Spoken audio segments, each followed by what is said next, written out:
Welcome everyone to our 18th episode of Life Between the Notes. We are so excited you are here. Morgan and I are thrilled to be able to share these interviews with all of you, and your likes and follows and supportive comments on YouTube, Instagram, and Facebook really help keep us going. If you are enjoying this series, you can also help us by giving us a 5-star review wherever you are listening. Recently, I have experienced what I would call a life event that came in the form of a car accident. These kinds of circumstances certainly force you to reflect and acknowledge how fortunate you are. I am experiencing that for sure with my personal life and in regard to this podcast. It has only reinforced my mission to keep putting these episodes out there. Everyone has a story. Everyone's story should be heard. And while realistically, I'm not going to get to everyone I want to get to, because these episodes do take a lot of time to put together, I am going to keep trying. For this episode, we have 2 new sponsors who we are really excited to share with you. Our first sponsor is J.R. Judd Violins, who have been providing excellent instruments and service to the beginning string player and professionals alike for over 35 years. With over 400 instruments and bows, which range from student models to fine older European and American offerings, they can match you with an instrument that fits your needs and budget.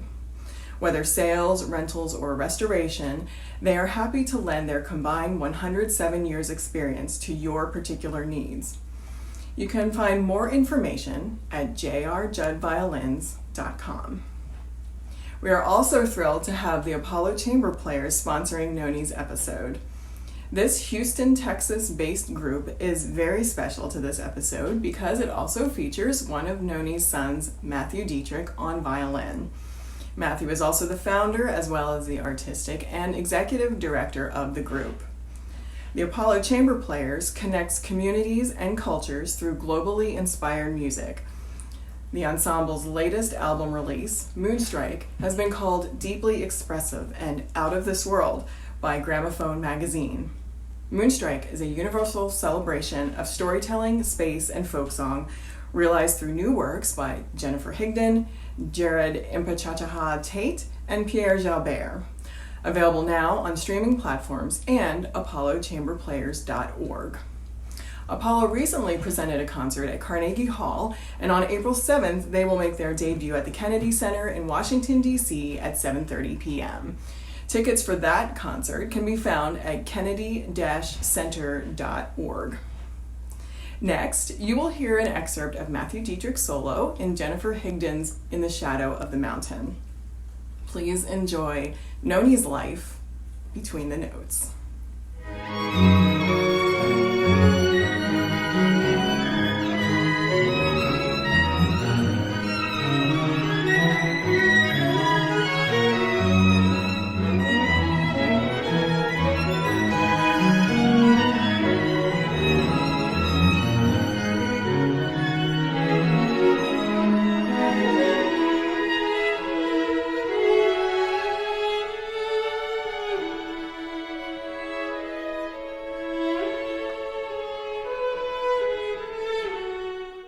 Welcome everyone to Life Between the Notes, where we are going beyond the bio and bringing you interviews of your favorite South Central Pennsylvania musicians. I'm Kirsten Myers, an oboist living in the Lancaster area with my co-host Morgan Davis, a flutist also in the Lancaster area. So good morning, Morgan. Hello. It's Monday as we're recording today. Yes, I just got my coffee in the shot. I only have my water today, but yeah, it's kind of the Mondayest of all Mondays, since we're actually recording the day after the Super Bowl. So we'll get to that later, but Morgan and I are so grateful that all of you are listening and hope you're enjoying these episodes. If you do have comments or suggestions, please do let us know. We started this as a way to document the musical lives of local musicians and I'm sure Morgan agrees that it's been fascinating listening to the variety of stories in regard to how local symphonies were born, what college and professional auditions were like many, many years ago. But Morgan and I are glad to be here, and I certainly wouldn't be able to do it without her or my husband, Ken, assisting me with video. That's for sure. We all need our tech crews. Yeah, definitely. Takes a village. Yes. Welcome to our 18th episode, and welcome to our incredibly talented guest and the first violinist, I believe, that we've had on Life Between the Notes, and it is Nonie Detrick. So, Hello. Venona Nonie Detrick received a bachelor's of music education from Wichita State University in Kansas and a master's of music education from Temple University in Pennsylvania. She is the director and founder of the York area Suzuki Super Bows, a private violin and viola studio and performing group, and the No Strings Attached String Quartet. Nonie has been a violinist with the York Symphony Orchestra for 34 years. Currently, she sits on the York Symphony Board as an orchestra representative, plus serving on the Education Committee and Artistic Vision and Direction Task Force. In 2017, she received the first York Symphony Orchestra Chuck Long Award, honoring outstanding leadership, commitment, and dedication to the greater York community. Nonie also plays in the Gettysburg Chamber Orchestra and Allegro, the Chamber Orchestra of Lancaster. Nonie has previously performed with the Lancaster and Harrisburg Symphonies, the Reading Pops Orchestra, the PA Philharmonic, and numerous orchestras in Indiana, Kansas, and Illinois as concertmaster, principal, or section player. She has also served 11 years as the assistant conductor of the York Junior Symphony. After 27.5 years, Nonie retired from the Dallastown Area School District as an instructor of strings. She continues private teaching at her home studio and as an adjunct instructor in the prep department of York College of Pennsylvania. In the summer, you can find her teaching, coaching, and conducting at the Baltimore, Maryland String Orchestra Camp. Nonie and her son, Ben, premiered the Longview Strings Camp in the summer of 2022 to provide younger students with a string camp experience. She has participated in educational music in our schools and Stage the Page school programs in York and Lancaster counties. Nonie currently serves on the private studio committee of the American String Teachers Association. For 10 years, she also served on the board of the Pennsylvania-Delaware String Teachers Association, also known as Podesta. And in 2020, she was presented with the Podesta Outstanding String Teacher Award. And while living in Southern York County with her husband, Joe, they raised 3 musical sons who were also members of the York Symphony Orchestra. So this is just amazing, Nonie, and so impressive. And you have had and continue to have such an amazing career. And we are honored to have you here today. Thank you. I feel honored to be here. Well, thank you. And thanks for listening in. I know you've been listening to our episodes too, and we appreciate your support. You're welcome. So, as I mentioned earlier, it is the Monday after the Super Bowl. And so it's kind of odd that I would actually start by talking about sports. But my first question actually has to do with the Super Bowl last night, which was with the Philadelphia Eagles and the Kansas City Chiefs. And I don't know if the 2 of you were watching it all, and the 3 of us can talk about this, but there was definitely profound disappointment in this area when the Eagles lost. And with some of our other guests, we've talked about the parallels between music and sports, and there certainly is some common ground. And my thought this morning after that is, how do we as musicians deal with disappointment, especially for musicians and students in particular? What do we say to our students when an audition doesn't go well for them? And especially if they were confident that it would go well. So in your experience, and Noni, I'll go to you first. Is there anything that you found is helpful to tell students or even ourselves when we have something that happens like that? Now, that's a very valid question, and it happens so frequently. I have numerous students who are in the high school uh, age range, and they're participating in auditions and seating chairs and auditions, and they do get disappointed. Um, so I guess the first thing I do is just make sure that I acknowledge their sadness and their disappointment and validate that.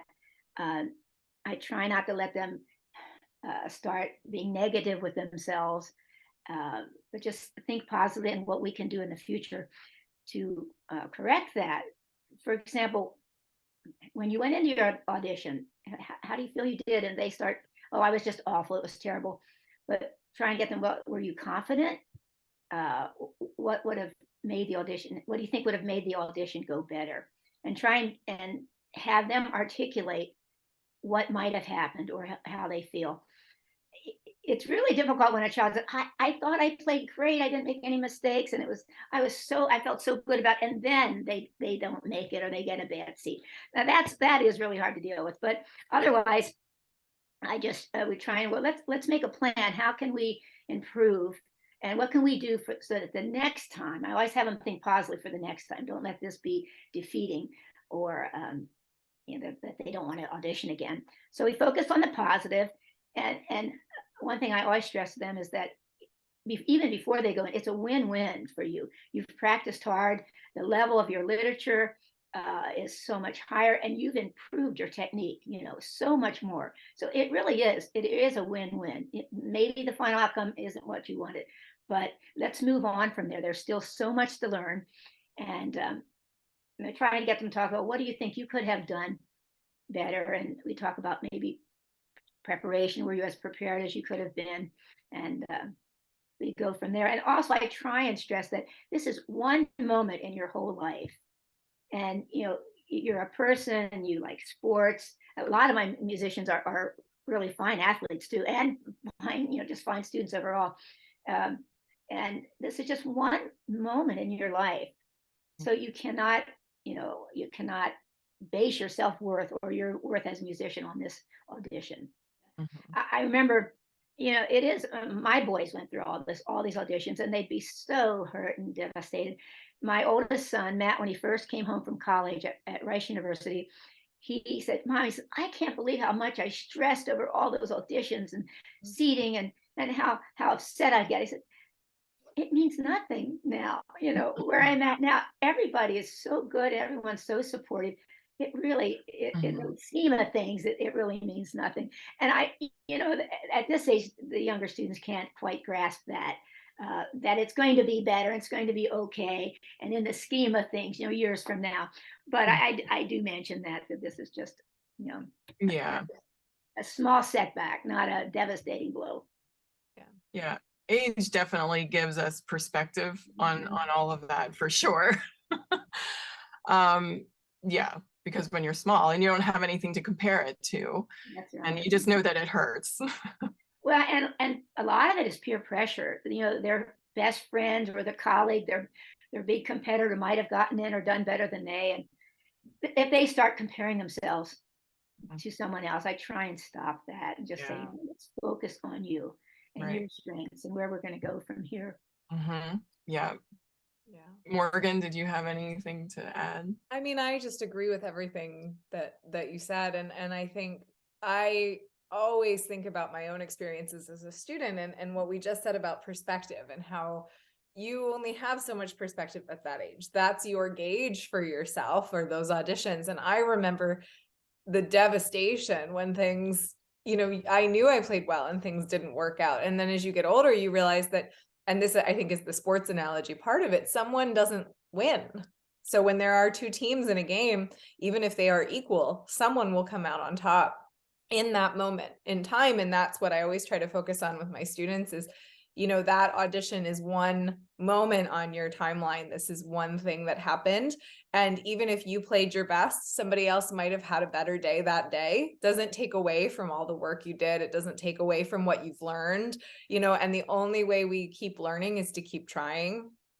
you know, and then when we get older and we become, you know, if you become a professional musician, you really understand how difficult it is to be on at the exact moment you need to Yes. be, and that things just don't always, you know, and I think the biggest thing in hindsight, I remember those really sad moments as a student, but I also think it was really important to feel sad. It's okay for things to matter to you and then be disappointing when they don't work out. And like you said, just focusing on the positives of what you've learned, how you use that experience going forward, and just acknowledging the fact that, like, yeah, I'm really sad I didn't get to do this. It all matters. It does. And that's why I try and validate their feelings, because Mhm. they are sad and they are hurt. I remember a former student of mine who is currently in her second or third year of working on her doctorate of music and violin performance degree. And as a freshman, I mean, she was hot stuff. She was really good. And she auditioned for district orchestra and didn't make it. Mhm. And she was really upset. In fact, she was mad. And for her, she was so mad. She just really dug in and practiced so hard. She was going to show everybody, and she did. I mean, she had a free ride to undergraduate school and now grad school and now her doctorate. So for her, and it doesn't always work that way, but for her, it was quite motivating to have that little failure. Yeah.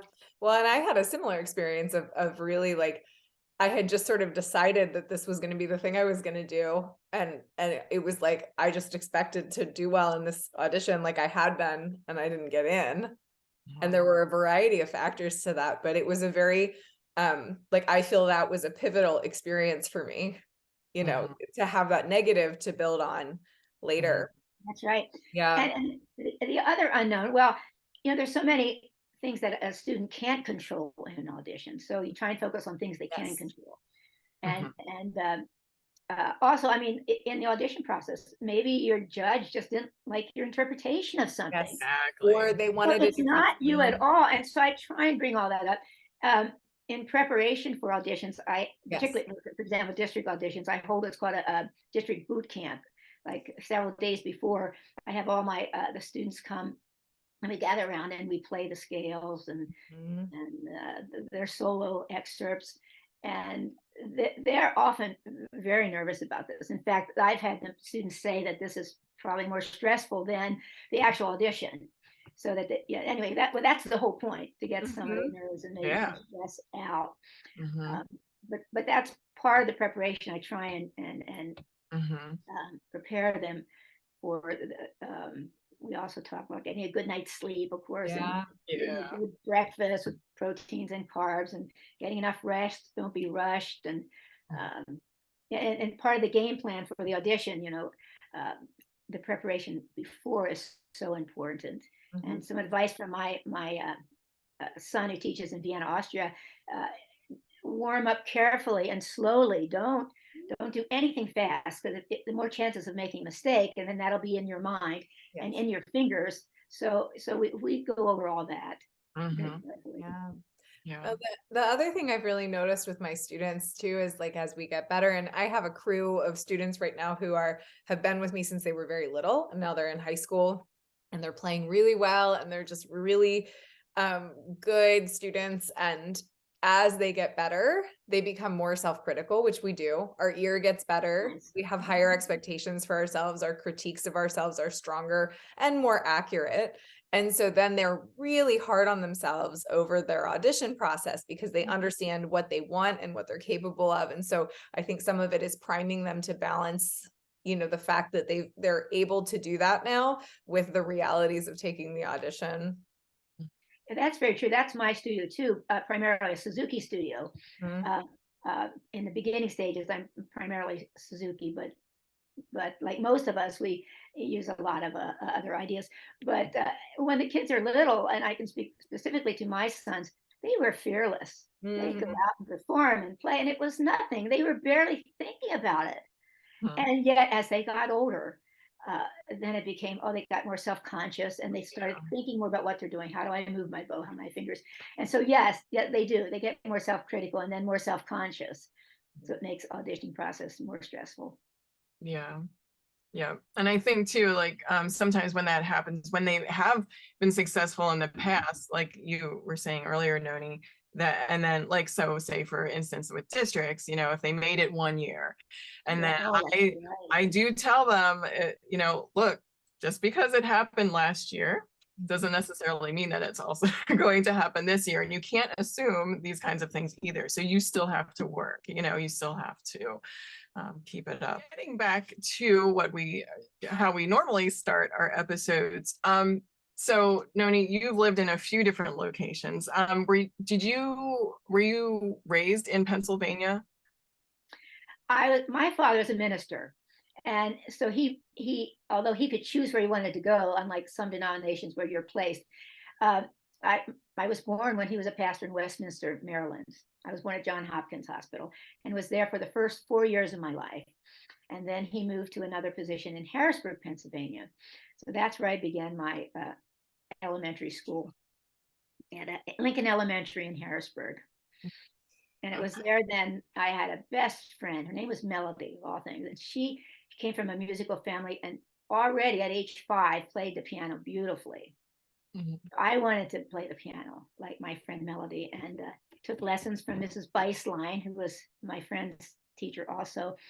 And back at that time, which would have been the mid 50s, actually, Suzuki method was not known in the United States at that time. Around 1962, I think was when we first started getting information about that. But my mother was a Suzuki teacher long before she knew anything about it. Like she'd sit with me, sometimes to my I wasn't happy, so always that she was there, but she was very supportive. Likewise, my dad, and she'd have me singing. We sang in church, we sang duets at church, or I sang in the church choir. And there's a lot of music in the house. My dad was a victim of a teacher in school who told him, "Please don't sing," and he was so self-conscious. He was told he could not sing, he could not hold pitch, and back then it was called monotone. And he was so self-conscious. It was one of his crosses to bear, as he would say, throughout his life. So I've always remembered that and tried to be a little more sensitive to students. Right. Difficulty in music, but he always we had lots of back that time LP records. I know another person you interviewed mentioned the Reader's Digest monthly subscription plan. We had that also, and I just listened to it all the time. And when I was doing my chores, which I hated, dusting or cleaning the bathroom, I'd be listening to this glorious music. You need something to help you get through those That's chores. right. That's for sure. Can you explain what the Suzuki method is? Because I don't know that everyone might know what that is. All right. It's a philosophy of teaching, and we think of it as a philosophy of teaching music, but it can actually be involved in all other areas of learning. It was started by Dr. Shinichi Suzuki, a Japanese violinist, whose family actually had a violin factory where they made violins. And Dr. Suzuki studied many years in Germany, where he met his wife, and played to a very high level.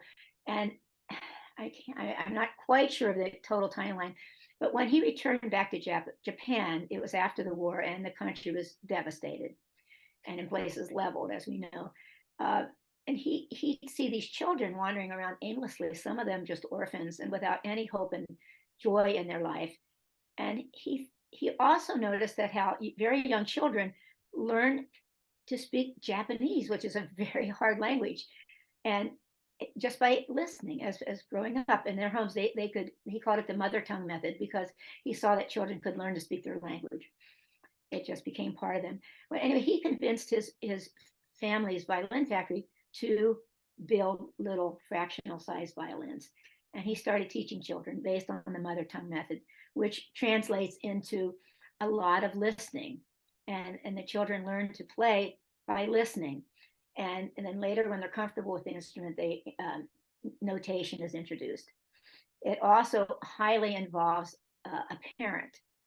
He likes to call it the Suzuki triangle, the teacher and the parent child all working together to foster the musical development. it's a very structured program, starting, for example, book one, there's piano, violin, flute, guitar, pretty much any instrument anymore. And it's very structured, and each piece or each technique the child learns, the techniques are learned within the pieces. So it's not like we start with etudes or scales, although we certainly have that later. But it's a very comprehensive system, and the child learns each step of the way. And when I was in school studying to be a music educator, I had a lot of music, psychology of music, and I remember definitely the name Jerome Bruner and his theory of learning, which was all based on building blocks and the spiral curriculum and lots of repetition. And I thought, well, this is just perfect. This is what I've been taught in my education classes. This fits in perfectly with music education. So it's a lot of parent involvement and starting early, that even children as young as, we call them babies, 2 and 3 can learn to play. And the other thought is, he was bucking the thought of nature versus nurture. And he was all about nurture. He believed that every child could learn and every child could be successful. And one of the hallmarks, I think, of his method is that his goal was not to raise professional musicians, but to raise healthy, happy, successful adults with self-esteem and people for whom society could benefit. And anyway, that was his goal. And so I think that was what intrigued me and how I became involved. One, it fit in so well with my music education. Also, when I applied for my first teaching job at Venona Township in Lancaster County, I was asked if I had any Suzuki experience. At that point, I was a brand new teacher. I just graduated a couple weeks ago from Wichita State and landed this job in Pennsylvania. And so I had no practical experience, but a teacher I still remember to this day, in my very first semester of college in Psych 101 was a Dr. Pronko, who would bring up the Suzuki method and how this nature versus nurture, that was his theme. That's why he brought it up. And he even had Suzuki come to campus, not when I was there, unfortunately, but Suzuki came to campus and talked. And he'd always have all the violin students perform on stage to show, what can be done musically. So that was my first introduction to Suzuki in college. And then as this brand new teacher at Venona Township, I, of course, had done a lot of study on Suzuki by that time. I incorporated a lot of the ideas into my teaching, although it was public school and it was, group lessons, and I didn't have parents. So that's the other hallmark. The parent involvement is so critical, of course, when you're starting young students.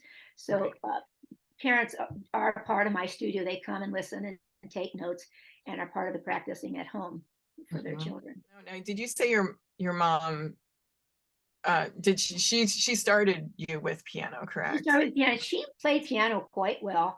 As a minister's wife, she would be called on at churches to play piano. So she wanted that for me. And so she was very supportive. But I don't know, I liked piano, I guess, but I saw an episode, you ladies are too young to remember this, it was called Ding Dong, Miss Francis's Ding Dong School.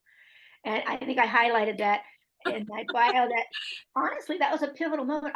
She had a violinist guest on Miss Francis's, and I was just hooked. I was just mesmerized. And back then in the early 50s, there was no children's programming. She is the Sesame Street or Mr. Rogers of back then. And she was all alone in this field. And they were excellent. And you just felt like you were in her little classroom and she was talking just to you. And I just was so taken with the violin soloist she had one day. And I told my mom, that's what I want to do. But at that time, my mom and a lot of people thought that you had to learn piano first and get a solid background in music. And that was very helpful. Yeah. It wasn't until I was about 10, started 5th grade actually, and we'd moved by this time to McPherson, Kansas, that I was actually able to start violin. Yeah. Wow. Okay. So, and I'm sure the piano background certainly did help when you were. Yeah, I stayed with piano through college and, through high school, but it wasn't my favorite. So were you competitive then in high school? with, like, did you audition for lots of different things, or? No, not really. No. I was from a small town that did not even have a string program. Oh, okay. And when I and one of my best friends started violin lessons with the local college professor, and we really loved it and wanted to do more and more, our parents went to the school board and requested strongly that they could start a string program. It was a big band town, and Mm. a huge band town. And the band director to high school, he was, the board agreed. They agreed to start a string program. So this band director, he had to teach us strings and orchestra. He was a wonderful man, and I remember him as a big influence in my musical life. And I just appreciate so much him taking on that extra responsibility and giving it his all. And Mm. then as the program grew, they hired an actual string teacher, a young lady named Lenora Martin, came from Eastman all the way out to this little town, a town. It was only 10,000 people in the town, and Mhm. became our string teacher. And she was just very supportive and very helpful. That time I knew I wanted to go into music, so it was very good to have a person of her caliber. Right, right. And so how old were you at that point? When she was hired, I was in high school. So I had her for 3 years. Our high school was 10th through 12th grade. And in the meantime, we had a local college, McPherson College, that started a community orchestra. So I would start to play in that. And I mean, there was no audition for that. Our teachers just recommended us. I did audition for some youth symphonies. Our parents would drive us to Salina, which is about 30 minutes away, and I auditioned for that orchestra. It's my first experience in a bigger group with, Mhm. very fine players. And then uh, two years before I started college, I started taking lessons from the professor at Wichita State University. It's James Caesar, Wow. and I started playing in the Wichita Youth Symphony, and that was pretty competitive. So that was a pretty big deal, and I enjoyed that very much. And it was just a natural thing then for me to evolve into going to Wichita State University. Back then, I or my parents had no idea about auditioning and Mhm. or colleges or conservatories. We just, yeah, we just Yeah. And fell in into some them. ways, it's a different world with It was all a of different that. world. It was totally not stressful at all. I didn't have to audition at all. I got a scholarship, and that was it. I went 4 years. Right. Yeah, and honestly, like, we hear that a lot, even with like local orchestras, and at that time too, that where people have said, well, I didn't have to audition, you just go in, and it's like kind of a who you know, and That's, and then you start playing. that's right. I know I could never audition into an orchestra at this stage. I'm like, Yeah, me either. mm. Yeah, yeah, but it's certainly turned into a whole different thing. And with the whole college audition process, now it's, people will go to 7 to 10 different Oh, I know. schools My audition. sons, my oldest and youngest, that was our life, their senior Yes, and year. you went through that with them. Yes, yes. Yeah. But it was interesting, even though they auditioned, I think my oldest, I think both of them, it was like 6 schools. And they had their safety school, and they had their stretch, their, Mhm. dream school, and everything in between. But it was like they knew when they went to a certain campus, this is where they wanted to be. It was like it just hit them, the teacher, the town, uh, yeah, I Mhm. was always amazed at how that just fell right into place. Yeah, it's amazing how that happens. In fact, we recorded an episode with Jan Dixon, a cello player in the Reading area, and she said the same thing about herself with Indiana universities. Like, as soon as she went out there, she was like, "Ooh, this This is is where I it. want to go." Yeah, and Yeah, that was my experience too, though. I did 6 auditions, and I had in my head like where I wanted to go. And then I got to campus and I thought, oh, I don't like this at all. Like, it Exactly. didn't fit, it didn't feel right. The people didn't feel right. Like, nothing about it felt right. And so you just knew, and that was actually my worst audition, because by the time I went in the room, it was like, well, I know I don't want to go here. Like, I don't. Yeah, that was my middle son. I mean, he was going to school for photojournalism with a music. Well, actually, went in as a music major and a photojournalist, and he went up to Rochester Institute of Technology. They had a great photography program, and we no more took a tour of the campus. And he said, I'm done. Let's go. I mean, Yep. that was it. Yep. You know, from that short Yeah. exposure. Mhm. Well, and now you have to make so many recordings and things for good schools. I feel like you have to be so invested before you even get there and have that experience of what campus life is like, you know. So it's like summer programs can be really helpful. So at least you can meet people and see what it's like. And Mhm. Right. The majority of my students do not go into music as a major. Several of them are music minors, but almost all of them continue to play in college. They try and find an outlet in college. But for those that are planning to go into music, you know, the process starts early. Like my students that are going to be seniors next year, well, we have their audition material mapped out that they're working on or know already. Encourage them, if they haven't taken piano lessons, to get piano lessons and theory classes, and just avail themselves of any opportunities and to start networking in the community with all the experts that are in the areas. And yeah, it does. It's not just that time of auditioning. It's years of preparation.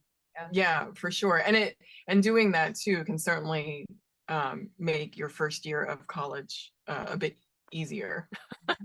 If you've had some piano background, had some theory background and all of that.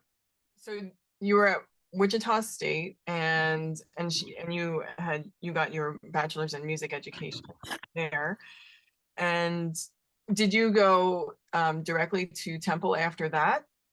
Not exactly. After I graduated from college, well, of course, I had to apply for jobs, and I was being in the Midwest.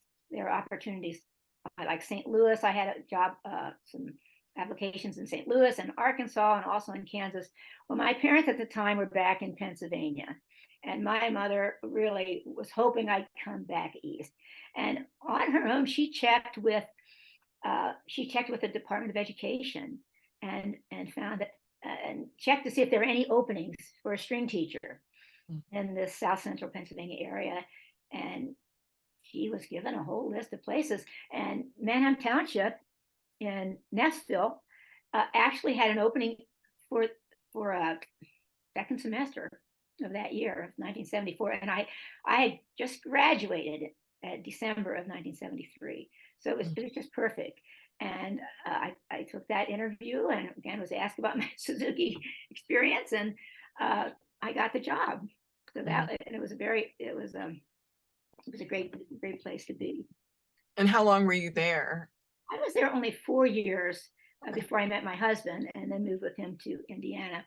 But I think back on that time. In fact, I was trying to think of my first days. I remember the first concert I had. And, you know, as a young person and just graduating from college, I think I thought I knew it all. And I think I was very confident. And I don't know how, you know, when you think of scheduling, and I had elementary, I had 3 through, I guess, 8th grade was my assignment. But you know, somehow I did it. And I had a great mentor in Harold Rothermel, I think his name was, and made some good friends that were very supportive. So I felt it was a good experience.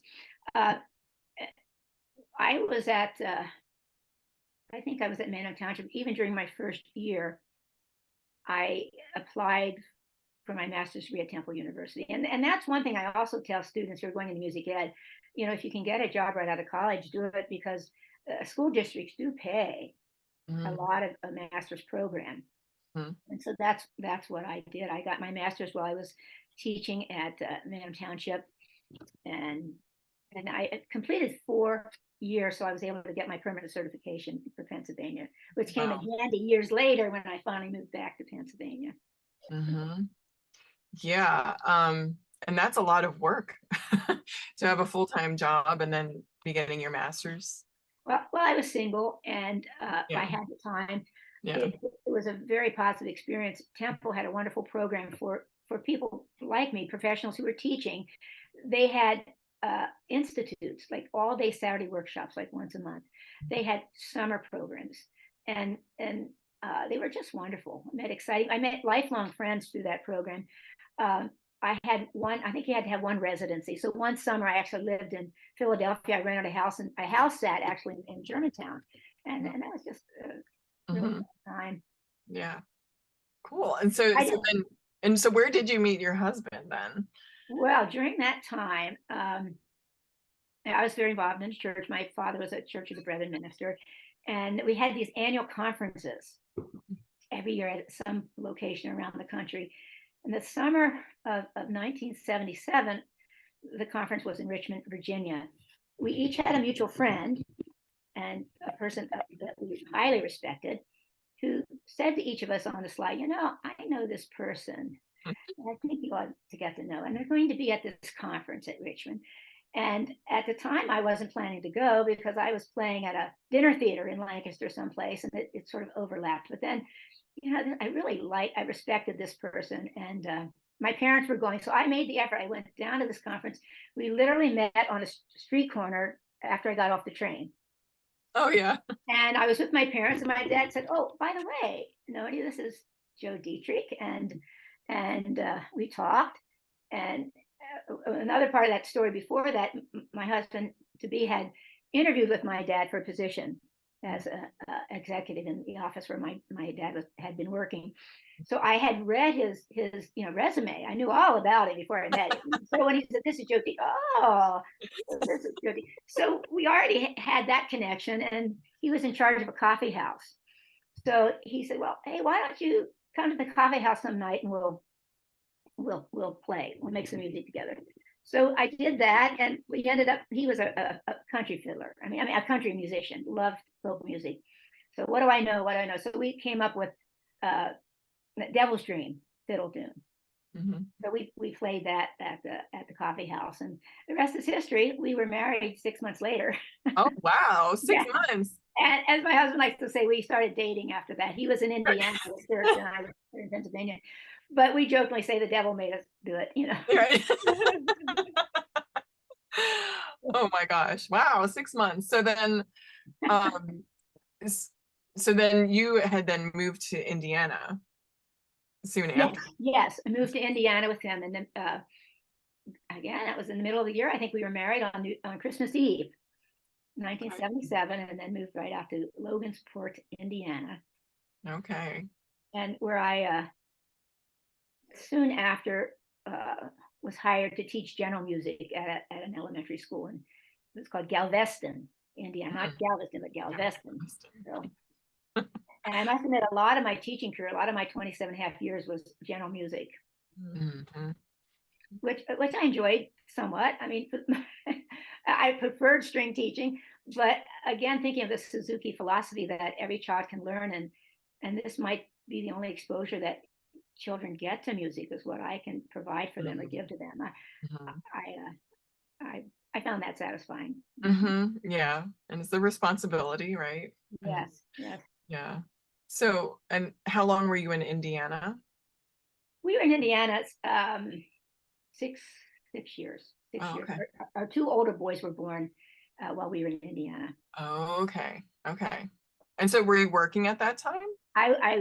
I only worked for 2 years before I had my oldest son, and then I stayed home, and that's when I started my first Suzuki studio. Okay. I had taught a lot of private lessons before that, but not officially Suzuki. So this was I really tried to do a Suzuki studio with the group lessons and parents and promoting listening and involved with that. So how did having your children, did it affect the way you teach, like after you had children? Do you think it like changed anything in the way that you taught? I knew from the beginning I wanted them to play a musical instrument, and since I was proficient on violin, I thought I can do this with them. I felt like I could give them this gift of music, and I wanted them to have something that they could feel good about, and just have some pride in. So they were like my little experiments in a way, and I wouldn't say it was always 100% positive or happy. I mean, there were a lot of tears. I mean, getting a little toddler to want to practice. They started it, my youngest 2.5, and the other boys were 3. And I did always have them with another teacher, which was very helpful to say, oh, Mrs. Bloom, says to do this, or Mrs. Wichert says to do this. So that was always helpful. And they were very respectful to their teachers.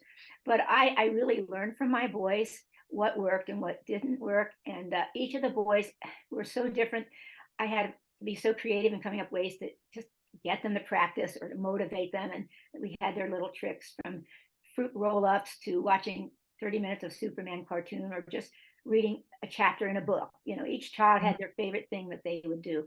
Yeah. And it worked. Like I say, it wasn't always easy. It wasn't always happy, but we stuck to it and had a routine. But they were my role models. And unfortunately and sadly, with my own kids, I probably had less patience than I did with my paid students.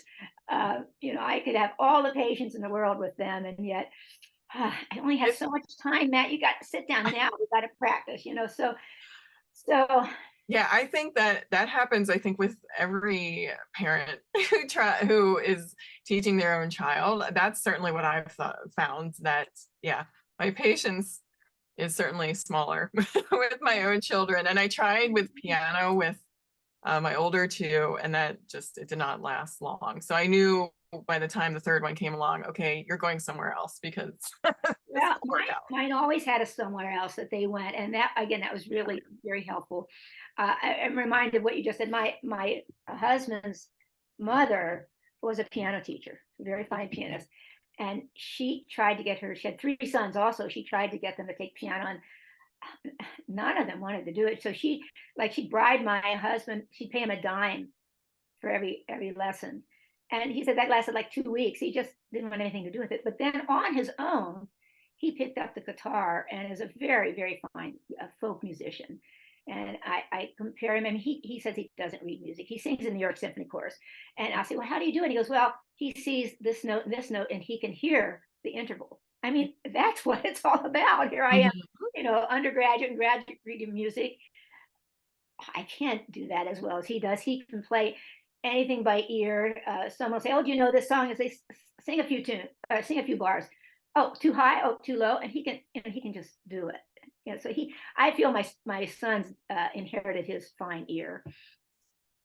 So in his own right, he's a fine musician.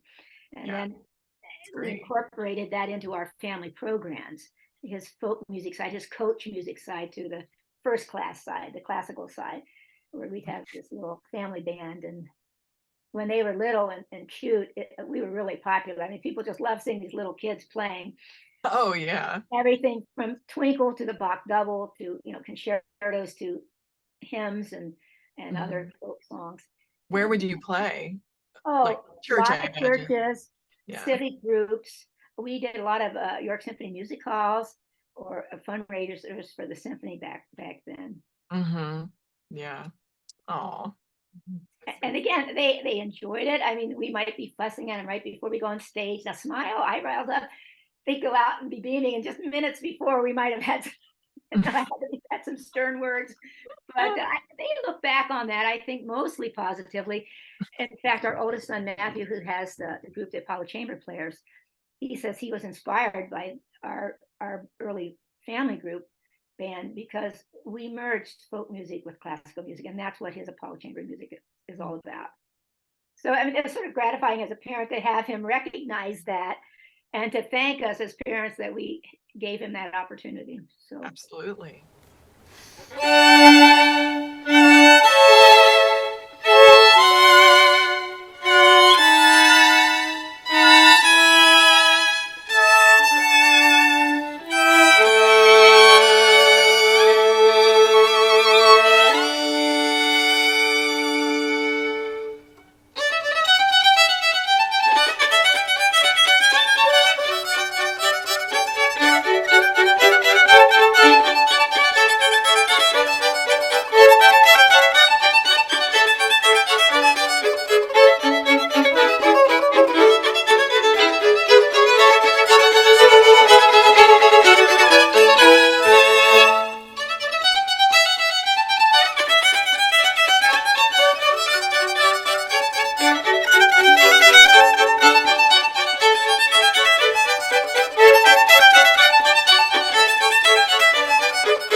when did you, well, what brought you back to Pennsylvania then?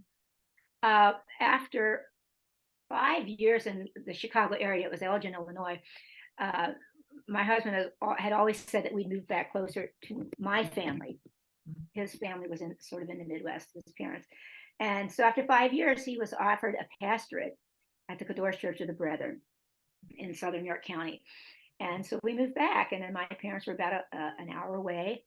And of course, we had more access then to grandparents and a support system.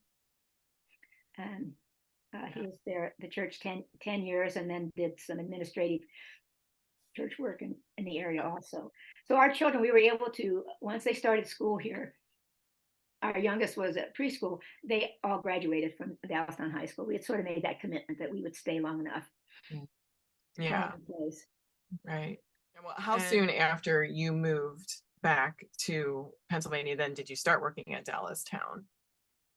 Well, let's see, Ben, my youngest was only 2. And I always said I wouldn't start back teaching till he was in kindergarten or first grade. But I was actually called by Central York School District had a Suzuki string program. And I, through an acquaintance of mine who had told them about me, well, actually it was a student's parent who told them about the Suzuki teacher. And so they called me in for an interview, and I got that job. It was part-time, it was 50%. And I accepted it, even though Ben was, well, he was like 4.5 or something like that. So that's when I started teaching at Central York part-time for about 7 years. And I did elementary, mostly elementary, and then strings, 4th and 5th grade strings. I enjoyed that. But in the meantime, my boys were involved in the Dallastown string program, and they had wonderful instructors, David Diehl and Moul, and David were very enthusiastic and supportive of our boys because they came in playing at a pretty advanced level. As Suzuki students, they had started when they were very young, and so were playing like the Bach double and things like that. It's not that they were extraordinarily talented, it's just that they'd had all this experience already. Suzuki was not that well known in the county, and what was known about it was not positive, was not 100% positive. So we had to overcome some prejudices among the local teachers about the positive benefits of this method. One of the negatives was that the children did not learn to read music. And that is true. They do not learn to read music when they begin their instrument. I mean, they could be 2 and 3 years old, and they're not probably even reading books.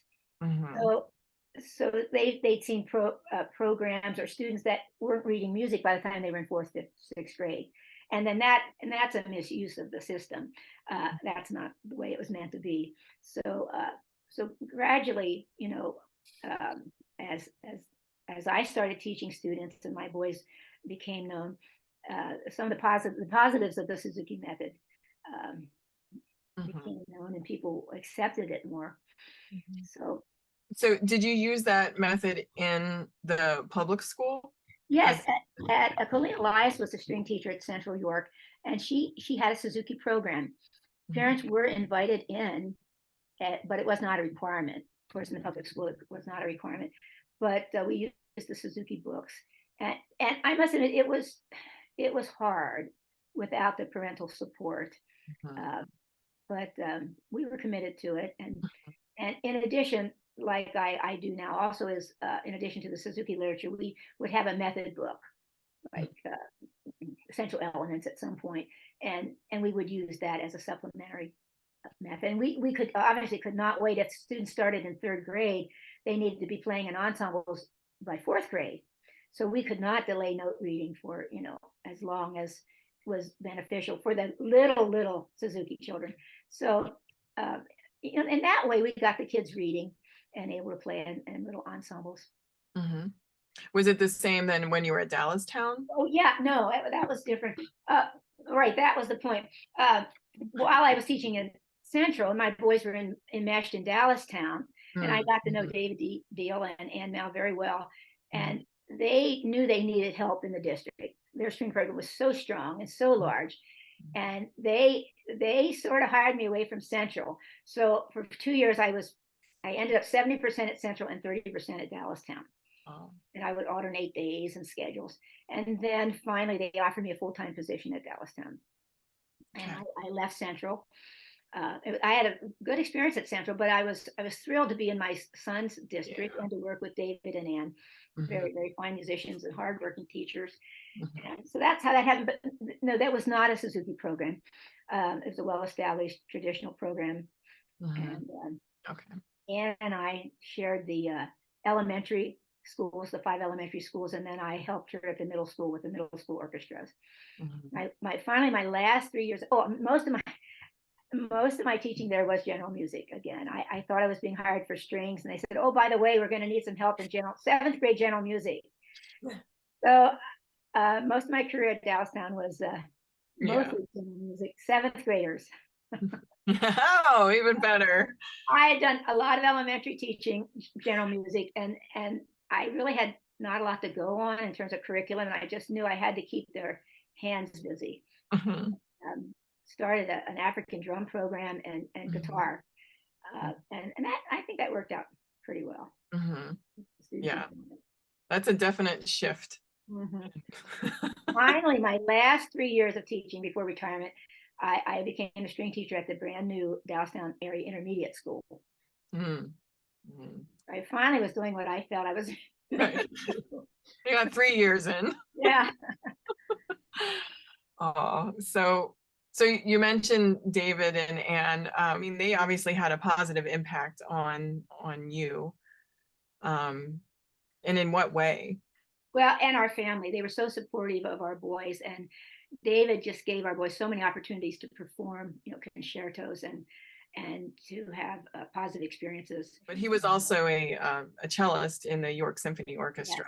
Yes. As well. We moved in November of 1988 to York County, and by January I was playing in the York Symphony. And that, again, I didn't audition for that. I knew the concertmaster, John Eakin. I knew some other people. Oh yeah, hey, we need a sub. Why don't you play? And so I just sort of eased my way in the York Symphony all those years ago. So I got involved in the musical life of York very quickly, and realized that it was a lot of arts initiatives and a lot of opportunities. Our boys benefited greatly from the Dallastown music program, the junior symphony and the youth symphony program. They also had a composition competition that the boys participated in, and they got a lot of experience for a small town, basically. That served them well when they went to the colleges. Basically, they were admitted to the colleges of their choice. Well, and York Symphony has been around now for 90 years. 90 years, yes. And you've been there for 34 of those, right? Which is just incredible. But how great that your children were involved as well. And I'm sure that helps shape that was very special. And by the way, Kirsten, I was looking back, I was trying to remember the 75th anniversary year of the York Symphony, and they published a book, and I just remember it was just a star-studded year with just Josh Bell and Andre Watts and Midori, and oh gosh, that slips my mind on the rest, but it was just such an exciting year. And your name is on the roster for them. So you've had at least oh well, it's 26. Yes. Yeah. Because far behind me. Because it was in college where I think I was coming back in summers, like I was playing some of the summer concerts, and I think actually was like Cheryl Stahersky who got me started. She got me connected with Anita Brandon. So that was a great year. It was great. Did you remember any of the other soloists? No, like Josh Bell is the one who stands out. And I remember I was sitting in the first stand seconds, and the soloists would always stand right there. They stand back, and just to be that up close and personal to these musicians. And it's very exciting. But anyway, yes, for my sons to play in the symphony with me was really was fun, and it was very special. And that was a time when and Dr. Robert Hart Baker was the conductor, and he would invite talented high school students to play in the orchestra. And that would never happen now. At the level the York Symphony is playing, and also the level most regional orchestras are. You don't have high school kids. Mm-hmm. But at that time, for our boys, it was amazing. Mm-hmm. Particularly since the oldest and youngest went into music. It was yeah, to get that kind of experience. Learned a lot of orchestral literature and yeah, right. Yeah, and often that doesn't happen unless there's a competition of some sort. Right. I mean, they didn't. Well, I take that back. Our youngest son Ben, I think he did have to do an actual audition. Mm-hmm. The older two boys, they were just sort of, I don't want to say grandfathered in, but they Oh. were at the top of the section of the youth symphony, and they were looking for the top players, and they just. But Ben actually went through a real audition with playing the excerpts and the scales and the solo. Right. Yeah. So let's see. And yeah, so what do you enjoy the most about performing in all of these orchestras? I mean, I counted all of the orchestras that you had listed. They're like 17. I couldn't believe it either. It's just early on. I figured I'd played in an orchestra since I was in like probably 6th grade. That's when the string program at my little town of McPherson started. Mm-hmm. And I just really enjoyed the teamwork and just also the good literature and just playing with colleagues, like-minded colleagues who loved the music also. And I was very blessed to have fine teachers, like from Les Sperling, the band director, who totally committed himself to the orchestra, and then Lenora Martin, who came on board, and my college professors. Everyone just was, all my teachers, I think, made me who I am. If there's one teacher that stood out, I can hardly say that because each one of them left their mark, I think, on my life and my career.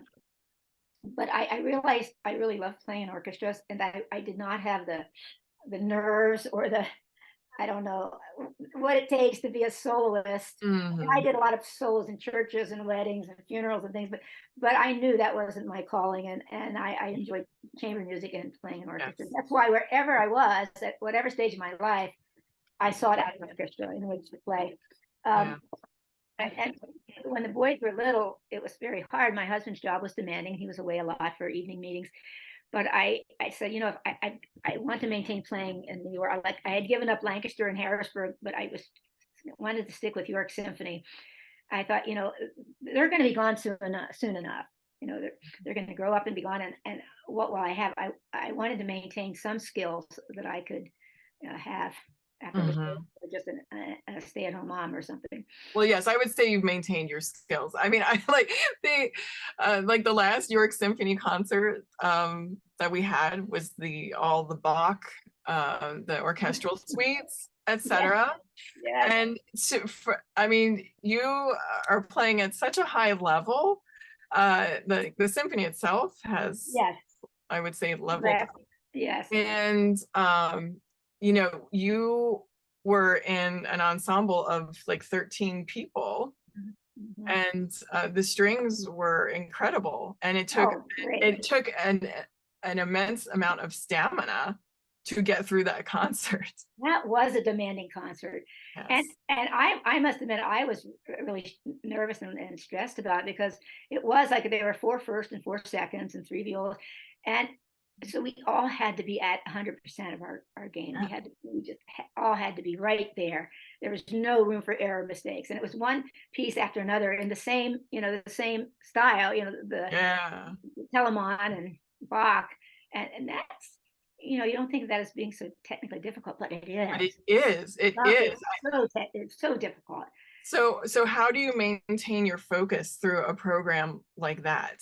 Because it was the two Bach orchestral suites and some Telemann concertos. Right. I don't really know. I'm honest. I have to admit, focusing during performing has always been an issue for me, and that's one of the reasons why I could not be a soloist or a performer, because I don't know. I would have trouble focusing, or I'd be performing and thinking, oh no, what is she thinking about me? Or oh, there's Mr. Caesar out there. Oh no, I'm going to make a mistake. That was always a big issue for me. So I don't know. As I've gotten older, maybe I've improved a little, but you just knew you had to do it. So try and put blinders on, and that's all you're thinking about during those 2 hours of time. I know that issue with performance, for me, performance anxiety was huge. And I felt like I could never prove how well I could play to anybody, in an audition or festival or something.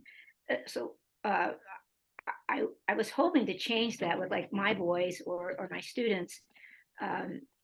One of my goals is to try and provide as many performance opportunities as possible.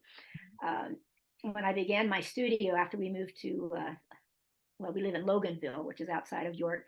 I started my York area Suzuki Superbos, and we, did the group lessons, and from the group lessons we'd have performing groups, and I wanted the children to get comfortable performing in front of people, and that it wasn't, so they didn't think it was just an isolated, that they're the only one doing this, but no, lots of other children are also playing, and we can play together, make beautiful music, and we can entertain people and share our gift with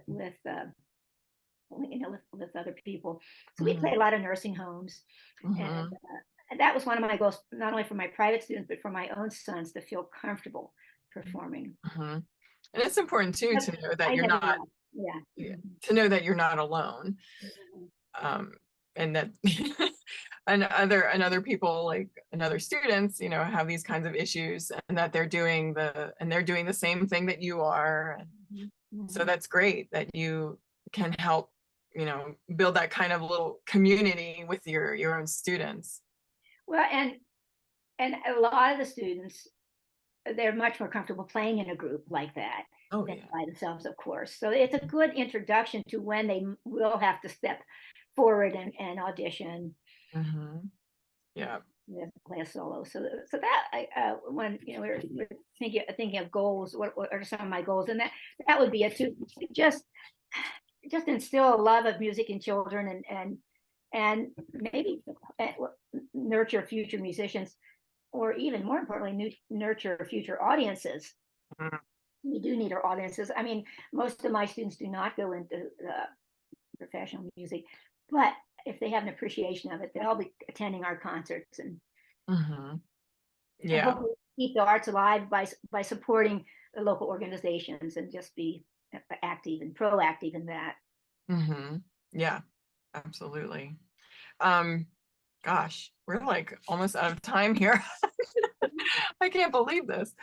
What is something that you feel students, because you are, heavily involved in teaching, what do you think they should know before pursuing a career in music, whether it's, music education or performance? I mean, you yourself have 2 of your sons are professional musicians. And with my sons, it was never about wanting them to be professional musicians. I hope I can honestly say that I didn't try and project my failures as a musician onto them. I really don't think that was the case. I really wanted them to have something which they could be proud of and could be proficient at. And I mean, they saw what I did as a musician, and I think I had the best of all worlds. I had a really good paying job in a good school district. I taught, that was my day job. And then I could come home and teach a select number of students privately, where there was perhaps, possibly more commitment by the parents and the student. And then at night I could go play, and I could, get all my frustrations out. So I consider that my recreation and my free time, to go play gigs and playing art and things. And so my son saw that, how involved I was in music, and they all taught lessons privately here in the house when they were growing up. It was a good source of money for them, pocket change for them, and then they all played, like say, in New York Symphony. We tried to talk about, when we talk about their careers, that it is difficult. It's difficult to break in. They were sort of on a track for a professional orchestral musician. What I tell students, and then that if you think you're going into music, you need to prepare yourself by very careful practicing and regular practicing, and take advantage of all the opportunities in the community, attending orchestra concerts, being in the offered youth symphonies, or whatever was available, and just learn as much as you can about your craft, whether it's violin or piano or voice or whatever, education. And I think that the most important thing I try and stress with students is they have to have a passion for what they want to do in life, whether it be music or whatever. And that really hit home with me when my oldest son, like I say, it was not always easy getting the three boys to practice. And for many years, I was their practice partner. I was with them all the time, and they have to do it when I do it, and when I can do it, not when they want to do it. But when my oldest son was in 8th grade, he was downstairs, and classical music was turned up really loud. And I went downstairs. He was on his back looking up in the sky, and he just said, "Music is life. I can't imagine my life without music." Mm-hmm. But that's when I realized, okay, this is working. This is. I see where this is going. I see where this is going. It's okay. We're going to get through this. And so I try and talk to students about their passion, and they have to be patient. One of the I think great benefits for being a music educator in today's world is that when you're playing an instrument or singing, you can't be holding a device, and unless you're doing recording or something, or doing an online lesson, you're not plugged in so much. And I just feel it's so valuable that students learn the value of patience, because this is definitely not instant gratification. Yes. Well, and focus too would go along with that. Learning that focus, and just being willing to develop this discipline and this dedication, and that they network with friends and other teachers, and encourage them to maybe take lessons from other teachers. Like I have students out with piano teachers or theory teachers, or get coaching from other violin teachers. And when they're visit a lot of schools, and you'll probably want to attend a school where you like the teacher, or you and the teacher are a good match. And so encourage them to visit their schools and get a lesson from the teacher before they make a commitment. So awesome. Well, Nonie, thank you so much. You're very welcome. Yes, I mean, this has been an absolute privilege. So the effect that you've had on the York community has been far-reaching and substantial, and we're so grateful for all the work you've done and you continue to do. Oh, well, thank you. I just feel like I just plug along year to year. I must admit, the relationships with the families has been one of my greatest joys. I lifelong friends from my students, and trying to stay connected with a lot of them and follow them through their careers. And then I'm just amazed at the effort that a lot of parents and kids put into their music. Another thing I wanted to just say is, it's really fun and wonderful when you have the stars to work with, but the Suzuki philosophy of all children can learn. I just was always moved by the students I taught, that it was very difficult for them. They weren't going to be the stars. They weren't going to be the first year players. They would never go to the festivals. And yet something in them, and they loved music, and they were willing to, come to the practices and practice and sign a practice card, and just, year after year. I feel like that was what my mission. Yeah. To be there for all the students. Yeah, that's awesome. Well, thank you so much. And thank you to our listeners. We are so glad that you're out there supporting us. If you ever have a chance, please give us some feedback. We love to hear from you, especially if you have any questions or suggestions as to who you might enjoy an interview of, or if you would like to sponsor any of our episodes.